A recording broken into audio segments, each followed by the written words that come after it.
Sir's Big Hike. Sir stood at the bottom of the trail, his small hand held tight in his daddy's big one. "Today's the day, Daddy," Sir said, his voice bright like the morning sun. "Today, we make it all the way." Ken squeezed his hand. "I know you can, my son. Every step makes you stronger." The last time they tried, Sir's legs had felt like wobbly noodles, but today, his heart felt like a brave little drum. They started up the path, where sunlight danced through the leaves of tall, whispering trees. Colorful birds with feathers like jewels zipped overhead, singing their morning songs. "Breathe it in, Sir," Ken said with a happy sigh. The air smelled sweet, like damp earth and wild blossoms. Soon they reached a giggling stream that tumbled over smooth, gray stones. "Look, Daddy, a rock bridge," Sir cheered. He carefully hopped from one stone to the next, his laughter mixing with the sound of the bubbling water. Ken was right behind him, his own deep laugh echoing through the trees.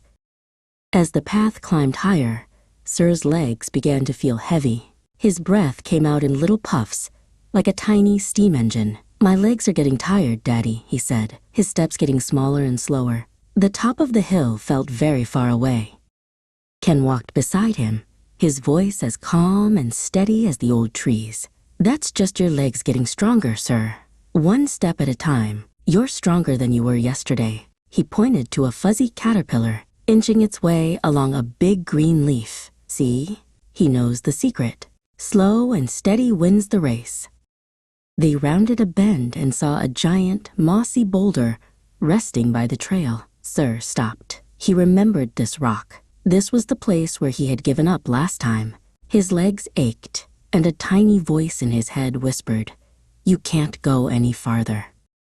Sir looked up at his daddy. Ken wasn't pushing him. He was just standing a few steps ahead, his smile as warm and bright as the sun. That smile said, "I believe in you." Sir took a deep breath, puffed out his chest, and took one more step, and then another. With every step past the mossy rock, Sir felt a new power buzz in his legs. The path wasn't as steep anymore, and he could see big patches of blue sky peeking through the trees. He was doing it. He was really, truly doing it. Suddenly, there were no more trees in front of them, only the whole, wide, beautiful world. They were at the top.